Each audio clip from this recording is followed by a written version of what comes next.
All right. I wanted to comment on a lot of the natural face oils in kind of the natural sphere of skincare. Okay. We're talking about the all natural tallow balms and the different plant oils and the different facial oil formulations and a lot of the more natural products that are out there. Okay. Especially the ones, this is primarily what I'm targeting this at, are the ones that are using plant actives. Okay. Plant active ingredients, which means potentially very strong, very powerful, okay, and potentially phototoxic, okay. Now, a lot of people who are not educated and informed about essential oils will erroneously just kind of like put this idea out there that essential oils are toxic. Okay, well, it's a little bit relative. Okay, the dose makes the poison, because in therapeutic doses and appropriate therapeutic doses for the person, for the condition, for the circumstance and the situation, okay, they can be medicine and incredibly therapeutic to the point of mind blowing. All right. So again, it's relative. Now, people will say using essential oils on your skin is bad. It's going to cause a toxic reaction on your skin and all of that. Okay.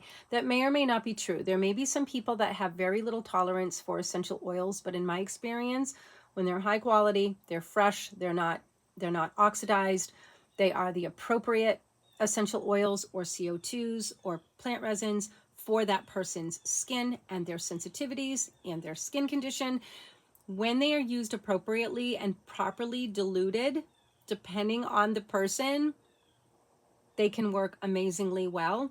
And very few people will actually have reactions. However, the caveat, there are plant actives that are known to be phototoxic. And this is where that toxic thing comes in. Okay. What that means is that the plant actives, if you use them during the daytime and go out in the sun, and that UV comes down and hits those essential oils on your skin, they can cause what's called a phototoxic reaction. You are going to get rashes. You could potentially get blisters. You could potentially get hives and, all sorts of irritation. And then people are erroneously going to say essential oils are bad. All right. No, it's using phototoxic oils in a daytime formula, if you're going to be outside, is bad. Okay. Now, the issue comes in of confusion because it's not going to happen to everyone or happen in every circumstance. Okay. There's so many things that come into play: the UV index, the person's skin. Again, there's going to be some different variables there that aren't easily controlled in the real world. So this is why when you read studies about phototoxicity, it might say out of however many, this many had a reaction in the sun.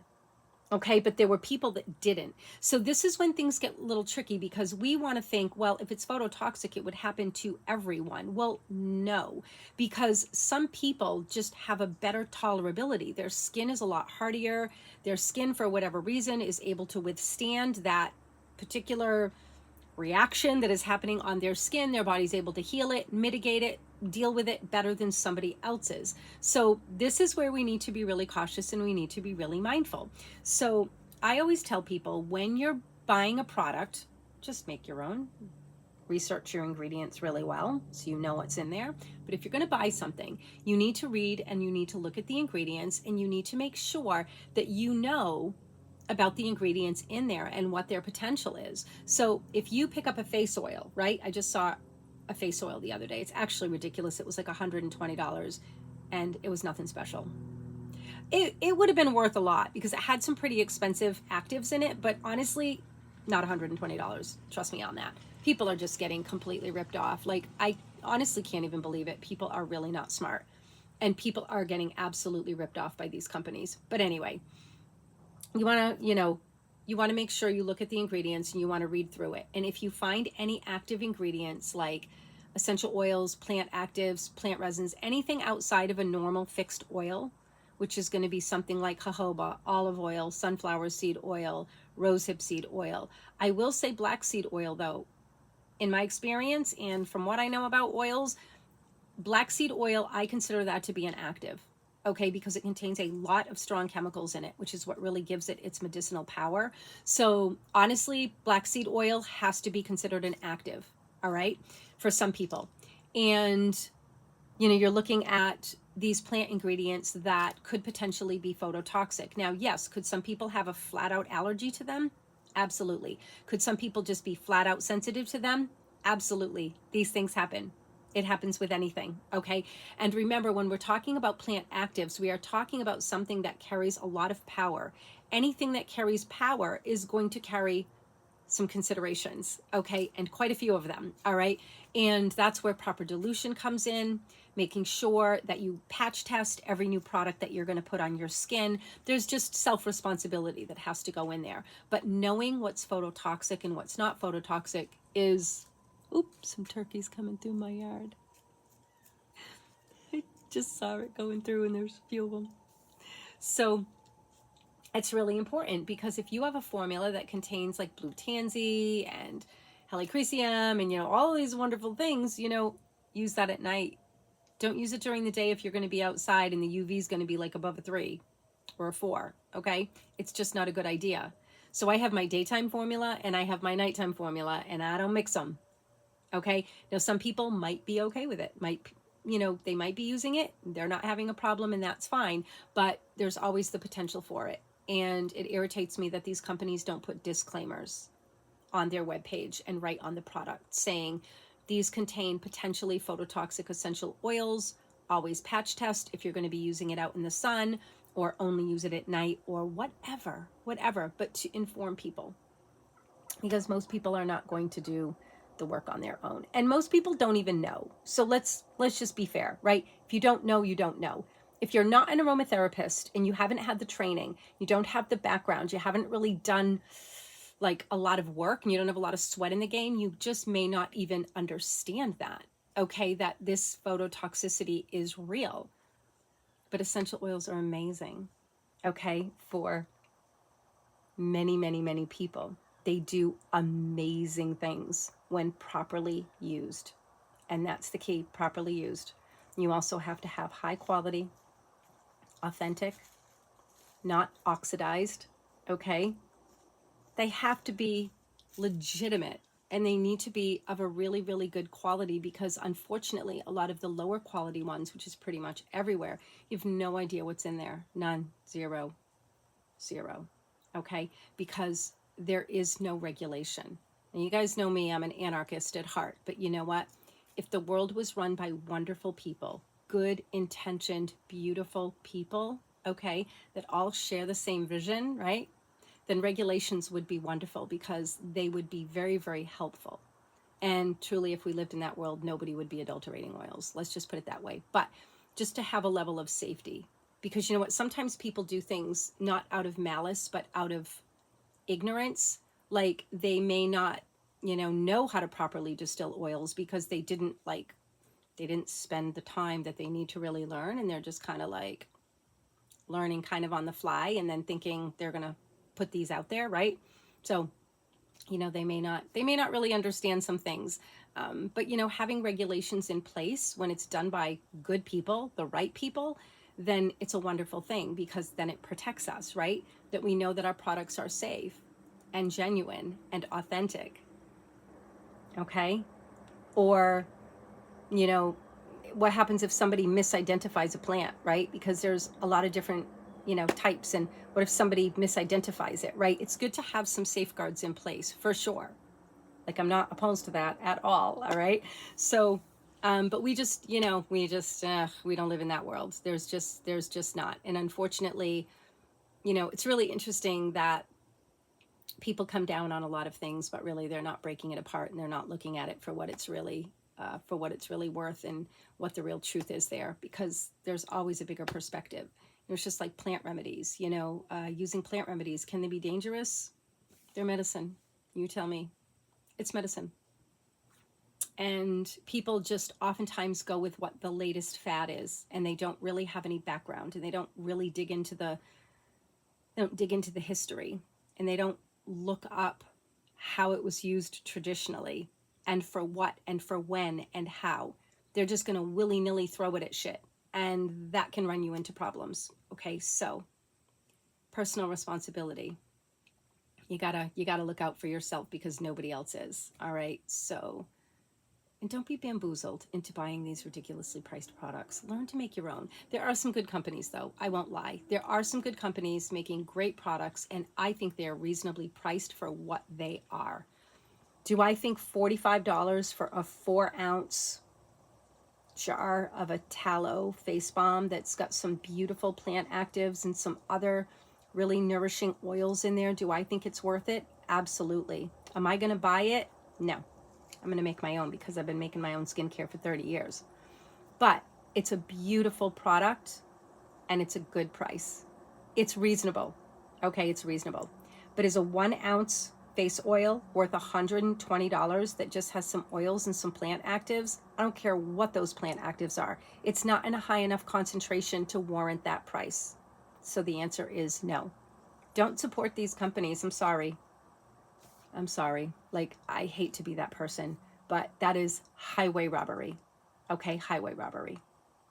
And I know everybody's trying to make a buck these days, but there's also people taking advantage of people, all right? And once you learn to make your own stuff, it's like so freeing. And there's some things I just won't make. I'm not making loose mineral powder. I'm not making zinc balm.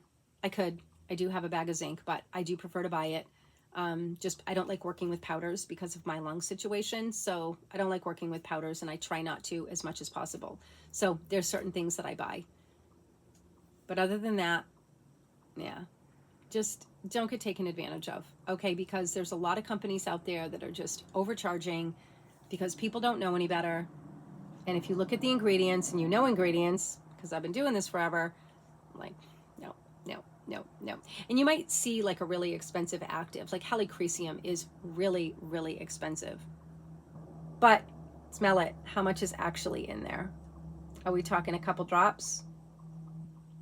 You gotta, again, a lot of people are just bamboozling you. And some products might totally, truly be worth it. Okay? They really might be worth it. But this whole idea that this is like some ancient secret, and it's like, this is the only formula that's going to work, and it has to be this particular, formula, I can tell you straight out, that's a no. That's a hard no. There's so much flexibility, okay? And so much possibility, all right? And people trying to sell you these like, sometimes is there an amazing formula that is just like, I've never found anything like it? Yes. Okay. For me and my lungs, there's a little, it's not really even a formula. It's two things mixed together. That is amazing for me. And so far I have not found anything that works as well as these two things mixed together for me, my situation. I'd say it, but YouTube will strike me. So yeah, sometimes it can be true, but for the most part, it's usually not. Okay, especially when it comes to skincare. Yeah, you don't always have to have this or that. A lot of times there's other things that are going to work just as well. All right, and sometimes they're cheaper. Like I always tell people, like you've got helichresium, which is beautiful, extremely expensive, but then you've got balsam of copaiba, which for skincare, I'm not talking about every single use, but for skincare, balsam of copaiba is amazing. Might even be like, I don't want to say the word better, but has amazing skin healing benefits. And I like it in the oleoresin form. And it's incredible. Absolutely incredible. And it is a fraction of the cost of helichresium. Is it potentially phototoxic? Seems to be. So I save it for nighttime. Or maybe in the wintertime. But again, if you're going to be skiing or if you're going to be where there's going to be a lot of reflection off the snow, then you'd probably want to be really careful. But yeah, there's other things that I like too. It's like there's myrrh and then there's opopanox, which is sweet myrrh. And myrrh can be used during the day. It's not phototoxic. Sweet myrrh, nighttime. But yeah, you can go with the sweet myrrh because it has a lot of similar healing properties when it comes to the skin, and it's a little more reasonably priced. It's just potentially more phototoxic. Well, myrrh is not phototoxic. So this is potentially phototoxic and potentially sensitizing in a small group of people, but so can this myrrh. So that one is really just the same because people can become sensitized to anything or have an allergy. Allergy and sensitization are not the same thing, though. Okay, actually did a video on that in the past, just explaining the difference. They're not the same. Okay, an allergy is an outright allergy. Okay, you're reacting from an allergic response. Sensitization is using something over time and your body builds up a sensitization to it, and then you end up getting a reaction. It is not an allergic reaction. Okay, it is a sensitization reaction to certain chemicals that trigger massive inflammation over time. Okay, it's different. All right, that's why you have to be using things properly diluted and appropriate for what you're using. So there's many, many, many plant actives and essential oils and CO2s and resins and that I won't use on the face. I won't use them on the skin at all. At all. Other people do, but I won't use them because I know the possibility for sensitization is quite high for a lot of people. And I stick with the ones that are generally more safe. Now, yes, there's always going to be a gray area, always, right? And that's just the way it is. But there's certain things that I don't use on the skin no matter how diluted they are. To me, they're just not worth it. And there's other things that you can use. So yeah, kind of, you know, but anyway, I just want to share that. Okay, don't get bamboozled by these companies. All right. And make sure you know what you're putting on your skin. All right. Signing out.